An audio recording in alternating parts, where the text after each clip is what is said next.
संत मत धारा आपकी सेवा में प्रस्तुत।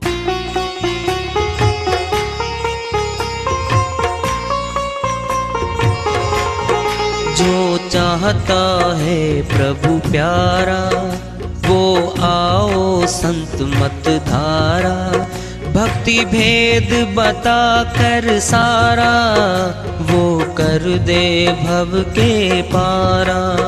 जो चाहता है प्रभु प्यारा वो आओ संत मत धारा, भक्ति भेद बता कर सारा वो कर दे भव के पारा।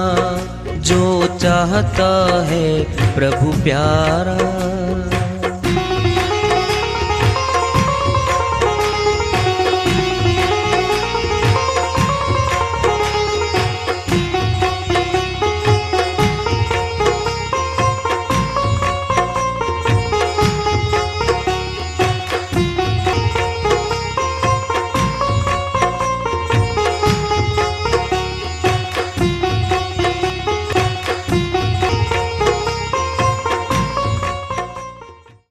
परम पूज्य सदैव स्मरणीय सदगुरु साहिब की जय हो।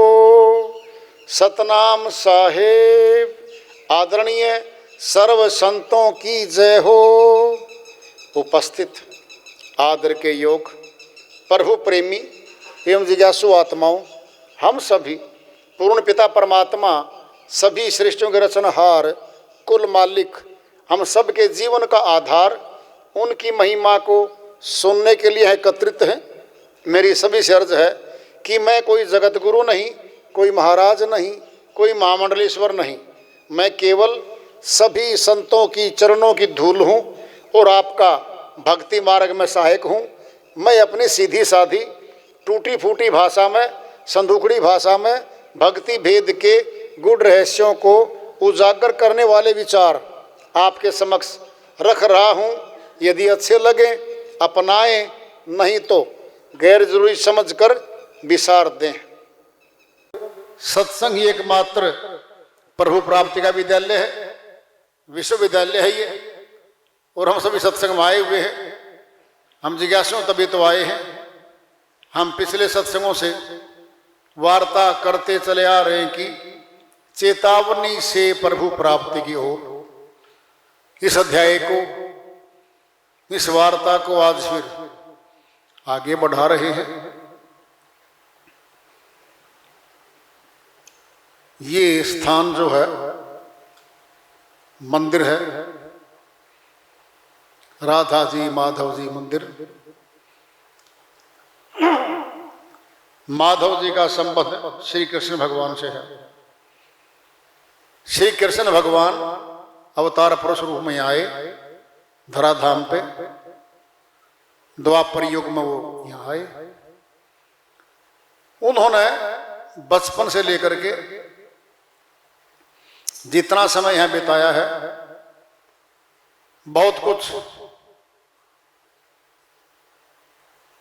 दुखियों का दुख दूर करने के लिए, राक्षसों का संहार करने के लिए बहुत कुछ गतिविधियां यहाँ की गई।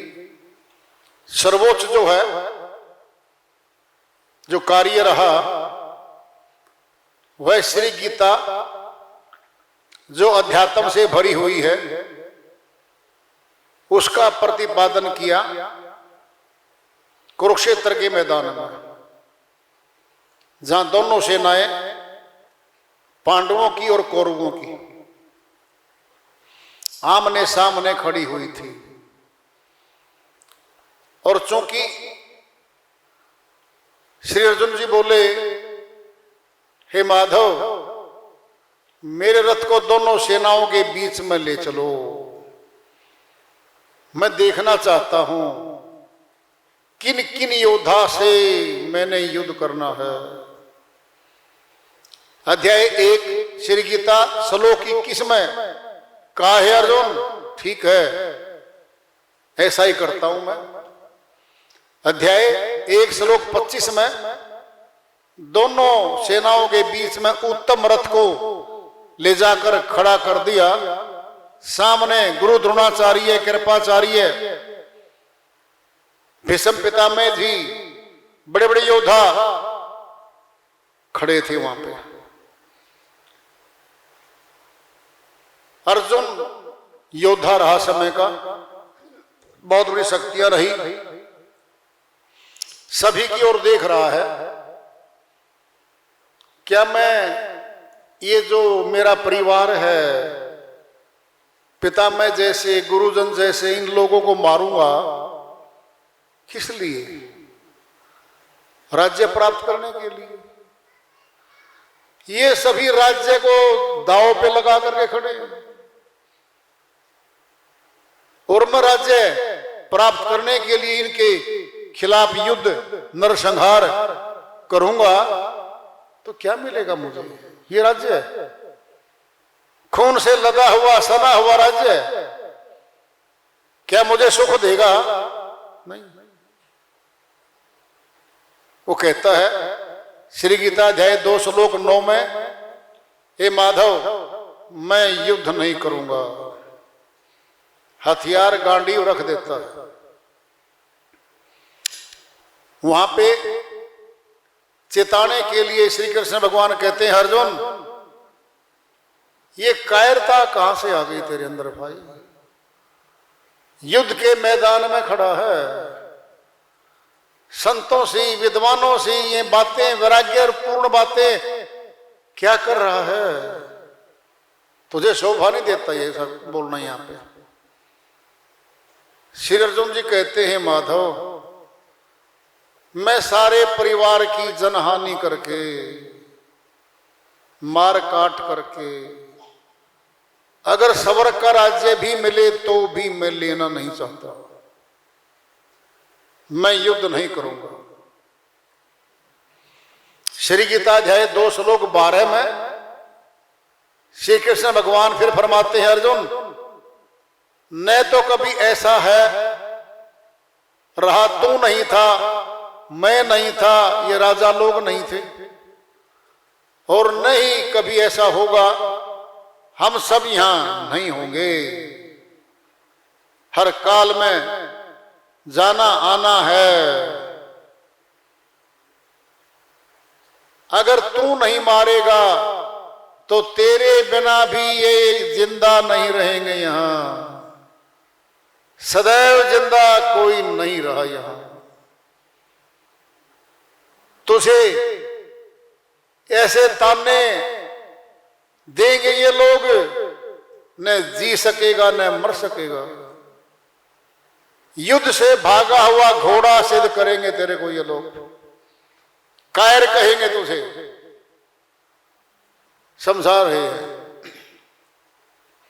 समझाते समझाते अध्याय 2 श्लोक 19 से लेकर के 26 तक कहते हैं, अर्जुन किसको मरने और मारने की बात करता है भाई? आत्मा तो अजर अमर अविनाशी है। ये तो न मरती, न जलती, न गलती, न शस्त्र काट सकता, तो किसको मारेगा? आत्मा तो मरती नहीं है, शरीर हमेशा रहता नहीं है, किधर जाएंगे? तुम अपयश को प्राप्त हो जाएगा। चेता रहे अर्जुन, आत्मा तो कर्मानुसार नए तनों को धारण करती जा रही है और आवागमन से बंधी चली जा रही है। श्री गीता अध्याय 2 श्लोक 47 में फरमाते हैं, कर्मण्येवाधिकारस्ते मां फलेषु कदाचन मां कर्म फल हेतु भूर्मा तेस्तगोस्तो कर्मणि। हे अर्जुन, तेरा कर्म करने पे अधिकार है, फल पे तेरा अधिकार नहीं है। कर्म करते ही फल का तो भोगता बन जाएगा आत्मा। और कर्म किए बिना श्री गीता अध्याय 3 श्लोक 5 में फरमाते हैं, अर्जुन कर्म किए बिना कोई भी मनुष्य 1 सेकंड के लिए भी नहीं रह सकता। मानसिक कर्म, वचनिक कर्म स्थूल हाथों से कर्म, मानसिक कर्म भी हम लगातार करते रहते हैं। कर्म से बच नहीं सकता। चेत समझ ले, यहां से अध्यात्म शुरू होता है। श्री गीता महान शास्त्र, पूरे संसार में सर्वोच्च माना गया है। और श्री गीता का जो ज्ञान है ये सर्वोच्च है। फिर सर्वोच्च ज्ञान है, श्री गीता का ज्ञान है, आत्म ज्ञान है, परमात्म ज्ञान है। फिर इसको क्यों नहीं जाने हम?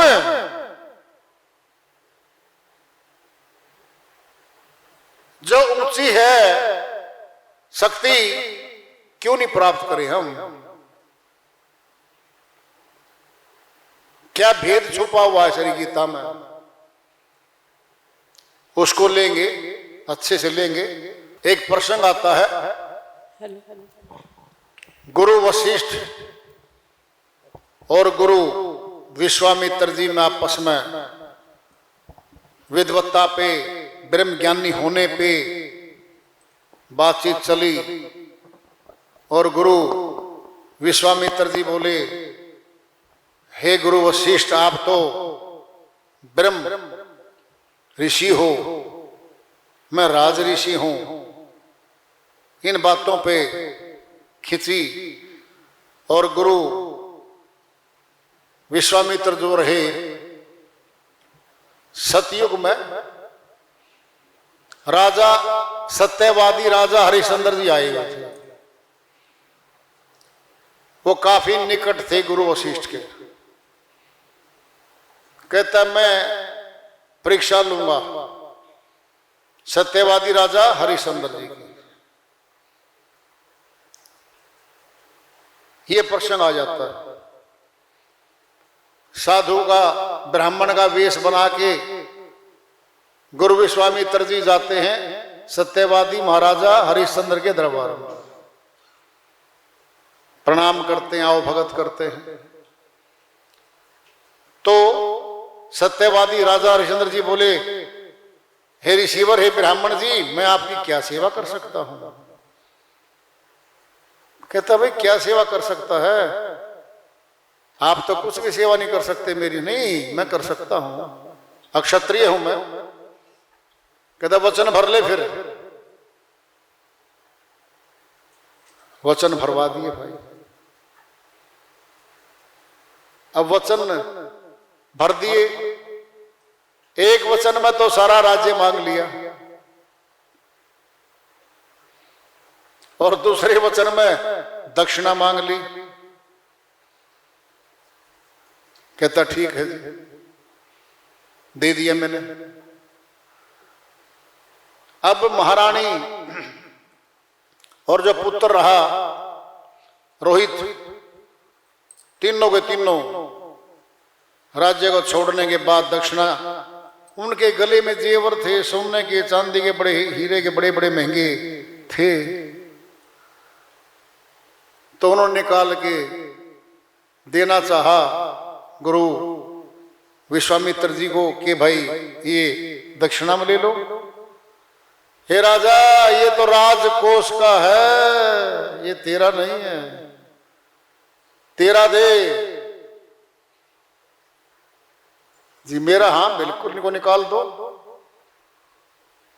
किस्सा आता है कि 100 असरफी मांगी थी, 100 मोहरें सोने की, जो भी था। एक प्रश्न था वो, काशीपुरी में जाकर के बिकने के लिए तीनों प्राणियों को वहां, किस्सा आता है भाई। जो मिली असरफियां, यानी जो मोहरें मिली, महारानी और पुत्र रोहित एक ब्राह्मण के यहां, ब्राह्मण ने खरीद लिया दोनों को। और कालू डोम रहा, शमशान घाट का कारोबार चलाता था वो काशीपुरी में, उसने खरीद लिया राजा महाराजा हरिश्चंद्र जी को। जो मिली सेवा इससे वो दक्षिणा में भेंट कर दी। और वहां अब उधर वो रोहित जो पुत्र रहा, ब्राह्मण जो उसको फूल तोड़ने के लिए भेजता था बाग में, और पूजा के लिए फूल मंगवाता था। वो महारानी चूल्हा चौका करती थी उसके भाई ब्राह्मण के वहां। और कालू डोम के यहां नौकरी करते हुए कालू डोम ने सीधा ही बोल दिया था, माफी नहीं दूंगा, जो भी महसूल होगा वो लेना है, जो मेरी फीस है, टका जो भी था वो भी लूंगा। और भाई जो उठाने के लिए होता है मुर्दे को,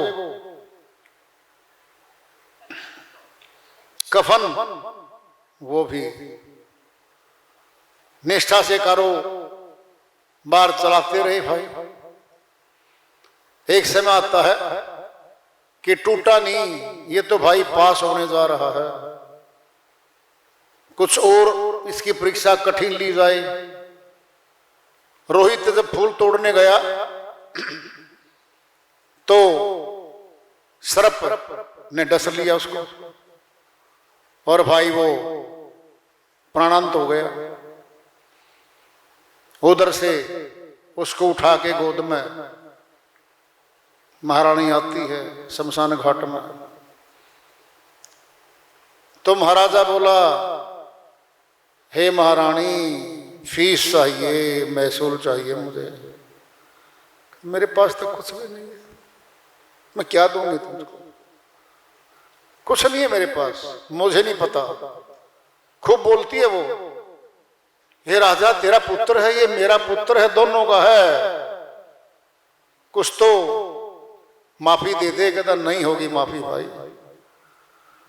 तो ये प्रसंग पैदा हो जाता है, और इस प्रसंग पर एक भजन है चेतावनी का बड़ा अच्छा।